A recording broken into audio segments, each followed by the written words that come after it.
Every second you're watching this video, America's debt is growing by over hundreds of dollars per second.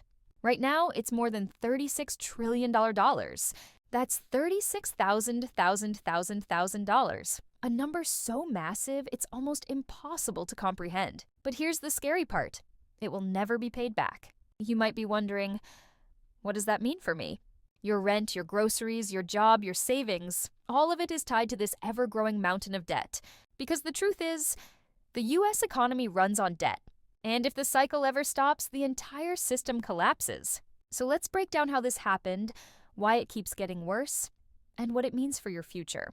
Please don't forget to subscribe, like, and comment. Thank you. Let's start with a shocking fact most people don't realize. The United States government doesn't make enough money to pay its bills. Each year it collects about $4.8 trillion in taxes from your income, your business, your purchases, but it spends over $7 trillion. That's a $2+ trillion deficit every single year. So where does that extra money come from? It's borrowed. Every time the government spends more than it earns, it issues debt, called treasury bonds. Banks, corporations, foreign countries, and even regular citizens buy these bonds, thinking they're safe investments. But what they're really doing is lending money to a government that's already broke. Right now, the U.S. owes $7 trillion to foreign investors, $8 trillion to the Social Security Trust Fund, and federal pensions. And the rest, nearly $20 trillion to banks, corporations, and the Federal Reserve itself. And here's the shocking truth. The Federal Reserve, the institution that controls America's money supply, is the biggest buyer of U.S. debt. When the government needs cash, the Fed simply creates money out of thin air to buy those bonds. That's not a conspiracy theory. That's literally how our financial system works. Let's visualize it. 1. The government spends money it doesn't have. It borrows to cover the gap by selling bonds. The Federal Reserve buys those bonds using newly created digital money. That money enters the economy, inflating prices and devaluing the dollar. Then the process repeats again and again and again. The scary part, even if the US wanted to stop borrowing, it can't. Because every dollar in the economy is someone else's debt. Your paycheck, your mortgage, your savings account, they all exist because somewhere, someone borrowed that money into existence.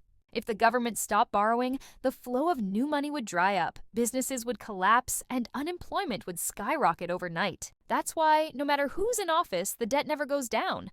It only goes up. To understand how this monster was created, we need to look at the exact moment the rulebook was thrown out the window, 1971. That was the day the world's money system changed forever. President Richard Nixon stood before the nation and quietly did something no one fully understood at the time. He closed the gold window. In plain English, he disconnected the US dollar from gold. Before that day, every dollar was a promise. It could be traded for real gold sitting in a vault. But in 1971, that promise was erased. And with it, the government was handed something it never had before, a money cheat code, like in a video game. No more limits, no more gold. Just infinite digital creation. They could now print as much money as they wanted, whenever they wanted. And that one move, the opening of this financial Pandora's box, unleashed decades of unstoppable debt. If the 1980 debt was the size of a single-story house, today's debt is a skyscraper taller than the Burj Khalifa, and still rising.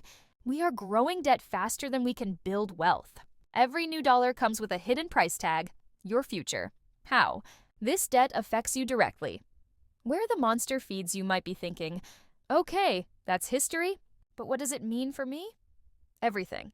Because this debt monster feeds on your daily life. Your rent, your paycheck, your grocery bill, your savings account. You're not watching a government problem. You're living inside it. Let's start with inflation, the invisible thief. Groceries that used to cost $50 now cost $80. A coffee that was $2.50 a few years ago now costs $5. Your paycheck may have gone up, but your purchasing power has gone down. That's not just the economy. That's the direct result of printing trillions of new dollars that made every existing dollar worth less. And while borrowers benefit, savers get punished. When the Fed keeps interest rates low to fuel more borrowing, the average person trying to save money earns almost nothing in return. It's a hidden tax on responsibility. The system is punishing you for doing the right thing. And the pain doesn't stop there. Because as debt rises, the government needs cheap money to keep borrowing. That means they can't afford to let interest rates rise too high, or the whole house of cards starts to wobble. So the cycle continues: print, borrow, inflate, repeat. And here's where it hits hardest. Your job: government spending fuels contracts, subsidies, and entire industries. If that spending slows, businesses shrink, layoffs happen, and the economy grinds to a halt. We've trapped ourselves in a cycle where stopping the borrowing would crash the system, but continuing it guarantees inflation and long-term decline. And because of all this, we've boxed ourselves into a mathematical corner where paying off the debt isn't just difficult, it's literally impossible. Here's why. Trying to pay off America's debt with our current budget is like trying to empty the ocean with a teacup, while a tsunami is still pouring in. Even if the US somehow managed to pay $1 trillion per year, it would take 36 years, and that's without counting interest. But the reality is, the government still borrows more every year. The interest payments alone, over $1 trillion annually, now cost more than America's entire military budget. Think about that. We are spending more money on interest, money that vanishes into the pockets of bondholders, than we spend defending the country itself. We are borrowing just to pay the interest. That's not finance, that's servitude. And yet somehow the illusion holds. For now. Because the entire system rests on one fragile foundation: belief. The US dollar only works because people believe it's worth something.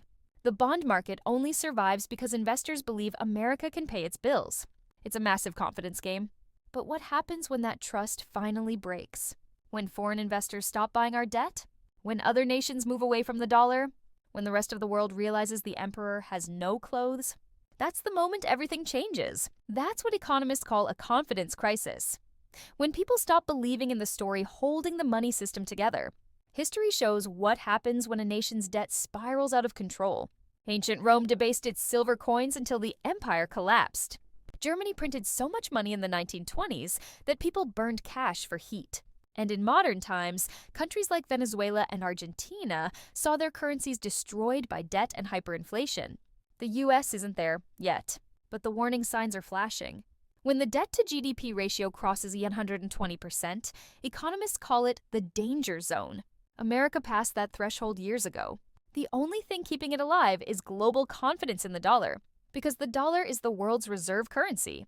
Other countries use it for trade, for oil, and for storing wealth. But as nations like China, Russia, and Saudi Arabia start moving away from the dollar, the US loses that special privilege. And when that happens, printing money won't save it anymore. So, what does a dollar collapse actually look like? Prices skyrocketing overnight, savings evaporating in days, and global panic as the world scrambles for a new reserve currency. But here's the thing, you are not powerless. Because understanding this system gives you a massive advantage. You can prepare, you can protect yourself. You can even profit if you know where to look. The system is fragile, but knowledge is power. And in our next video, The Dollar's End, What Happens Next, we'll break down exactly what a dollar collapse would look like and the 3 steps you can take right now to secure your savings and future. Here's the truth no politician will ever tell you. The national debt isn't an accident. It's a design. Debt gives governments power. It allows them to promise benefits, fund wars, and buy votes without raising taxes. It gives banks endless profits through interest payments. And it keeps citizens dependent, because as long as people are busy paying bills, they don't question who controls the system. That's why the US debt will never go away. It's not just about money, it's about control. And once you understand that, you stop being part of the game and start playing it smarter. So the next time you hear about Congress fighting over the debt ceiling, remember this. It's all a performance. There is no ceiling, only a bottomless pit of borrowing that keeps the machine running. But the machine doesn't care about your savings, your paycheck, or your future. It only cares about survival. And if you don't protect yourself, you'll be the one paying the price when the system finally breaks. Because in a world built on debt, the only real power is understanding how it works. Now let's answer the most important question. What's in it for you?